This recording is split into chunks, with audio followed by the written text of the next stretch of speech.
problem with the world is that the intelligent people are full of doubts, while the stupid ones are full of confidence.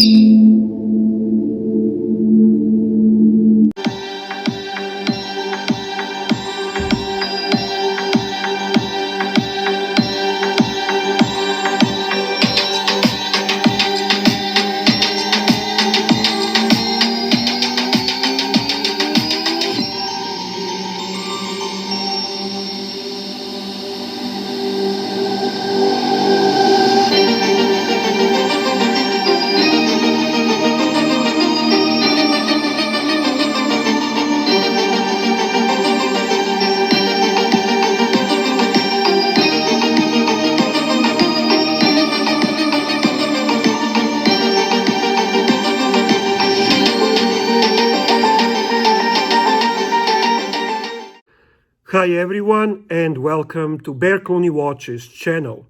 I would like to welcome and show my appreciation for newest channel sponsor, Charles Bukowski. Before we start, I would like to invite you to please subscribe to my channel and support Genuine Watch Enthusiast channel. Today's topic, well, it came to my mind as a result of a relatively anomaly in a market, something unusual, something contradicting, and very specific and unique when it comes to Rolex as a brand.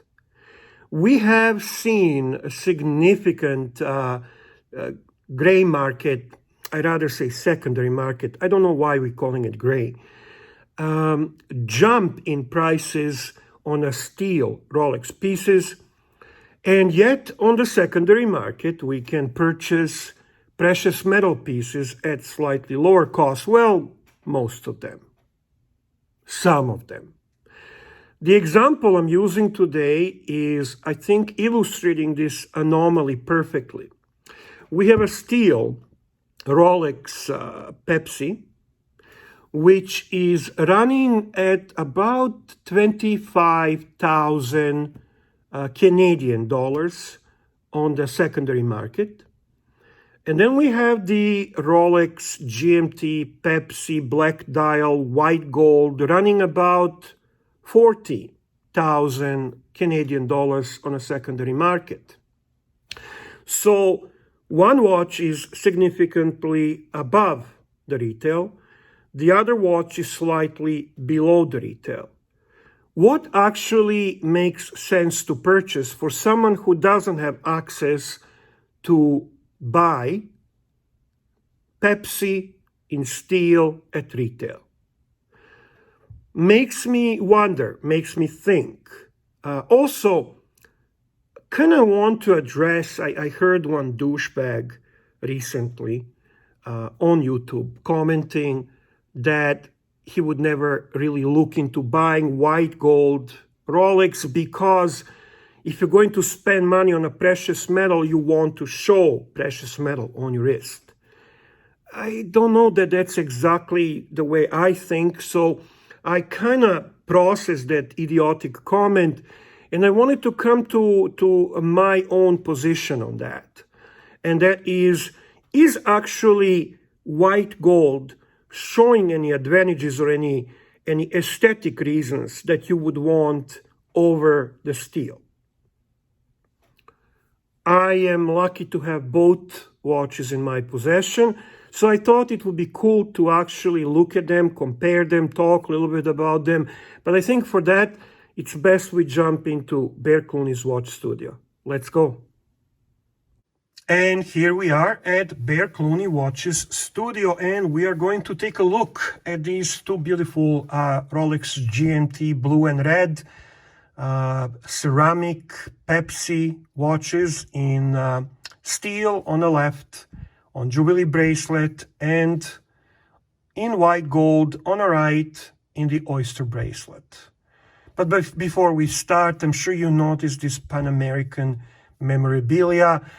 One of the reasons I love Rolex Pepsi is exactly that romantic story, which is just so cool.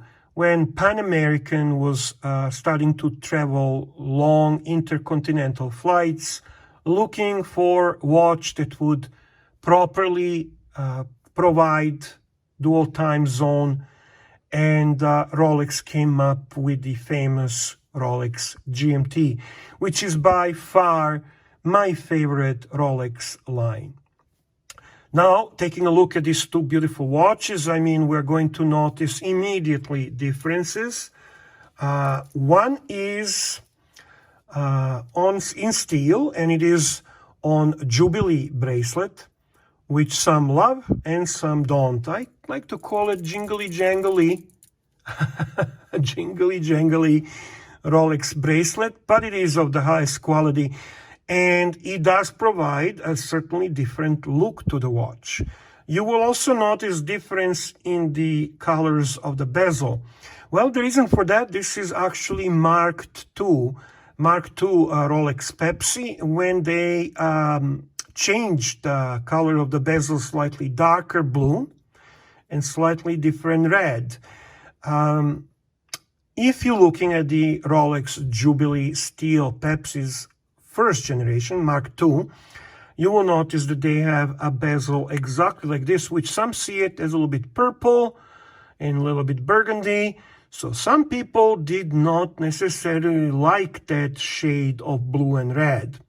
And Rolex felt they need to evolve the colors on their Pepsi bezels. So today we have even that variation that some Rolex fanboys like to discuss.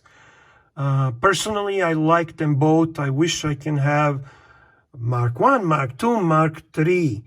But you can have it all. Anyway, the other obvious difference on these two watches is obviously a bracelet. One is with Jubilee, the other is with the Oyster bracelet.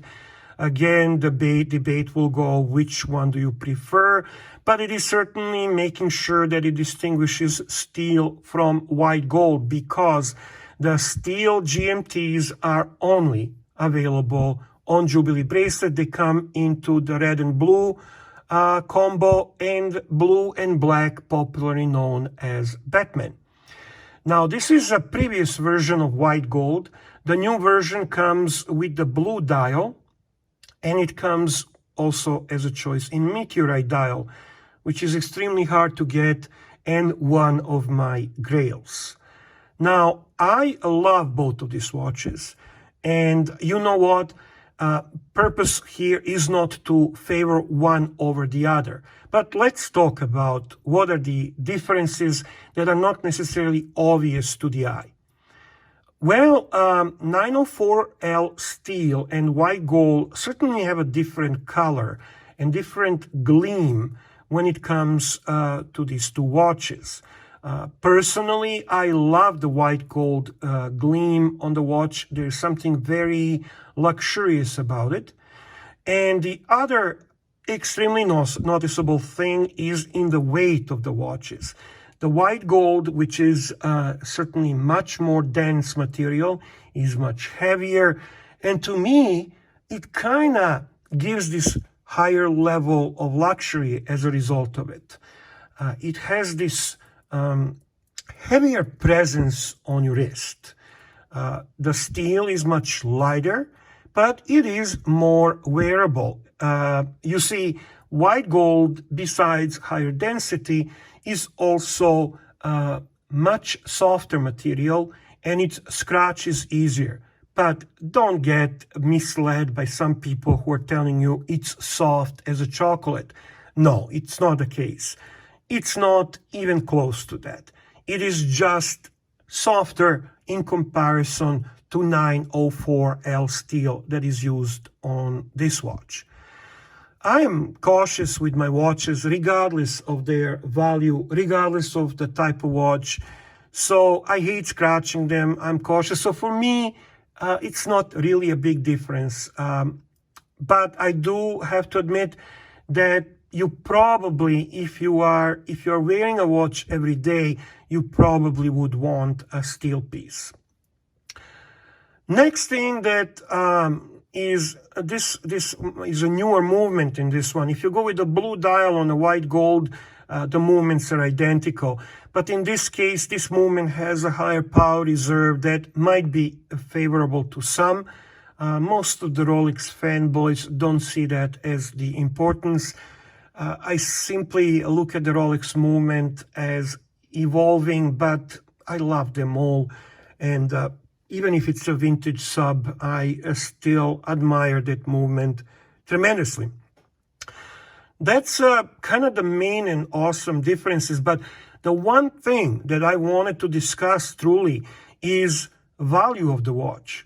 If we take ourselves into opportunity that you can purchase the watches at the retail, and now you are left on the secondary market as the great equalizer, which choice would be your choice? Which watch, would be your choice? Would it be this steel piece, or would it be this white gold piece? This steel piece trades almost $10,000 and more Canadian above the retail. And on a secondary market at this time, this watch is about $25,000 Canadian. This watch trades below the retail. And on the secondary market, it's about $40,000 watch. So what's happening? This watch is raising in the price, and it is significantly premium over retail on the secondary market. This watch is slightly below the retail, and it gets closer to this watch on the secondary market for the difference of about $15,000 Canadian. Taking that into consideration and taking yourself out of the equation of opportunity that you can get this at retail, what would be your choice and why? For me, I think if it's a secondary market thing, I really think I would prefer value of the white gold. I just cannot accept the idea of paying so much over the retail, paying such a high premium for steel piece. But then there are people who will say, well, wait a second. It's still 15,000 Canadian dollars difference. And that is a lot of money. So I am going to spend 15,000 less. I'm going to get a watch which is probably going to hold the value or increase further in the value. And I'm going to get a watch with higher wearability. Or you might say, well, I can afford this watch, and I personally see this as a better value. I would rather pay under retail and get a high quality timepiece than pay a premium on a steel. So there is the ongoing debate. And in all honesty, it's hard for me to make a judgment. There are days I think, well, still this would be a probably better path. And there are days I think, well, you know what, if I'm spending all that money, I want to get best possible value. Quality on both watches is undeniable. So I don't think that's going to play any role. Is that going to be a factor for some? The movement? Maybe in this case, but you know what? I highly doubt that will actually drive anyone toward paying premium for this just because of the movement. So there you go. That's a kind of food for thought. That's really what this is about. Besides that, I wanted to comment that,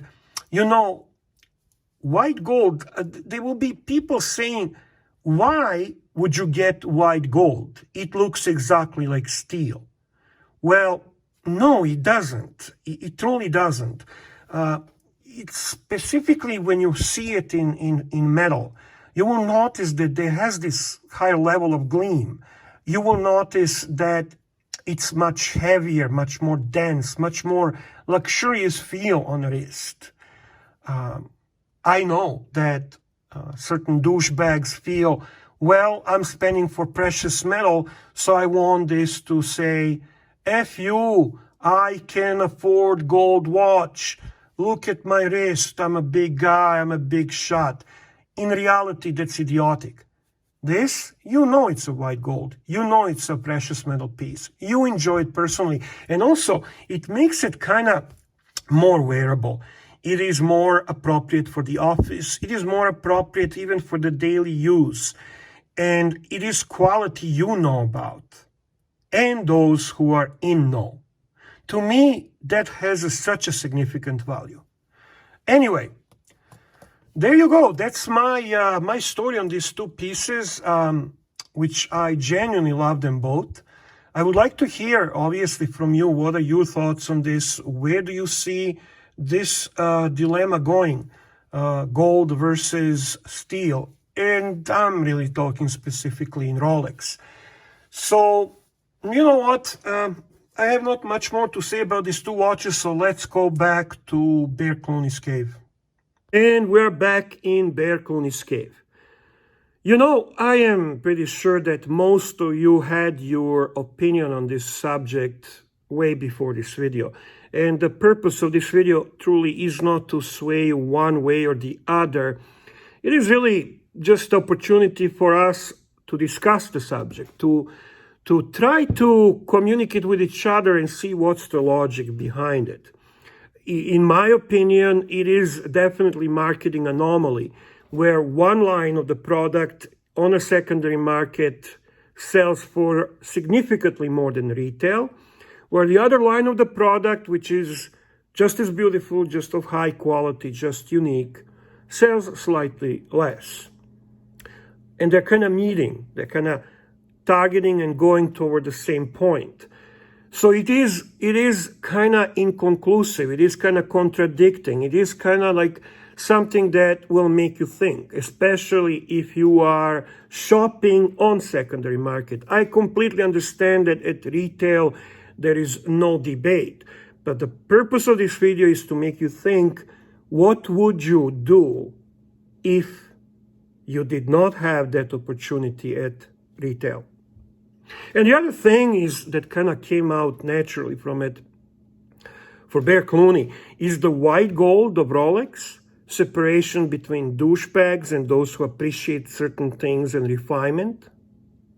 Maybe. I certainly want to think that. Anyway, at the end, I would like to remind you to please subscribe to my channel, to support Genuine Watch Enthusiast channel, and comment below. I always try very hard to respond to everyone.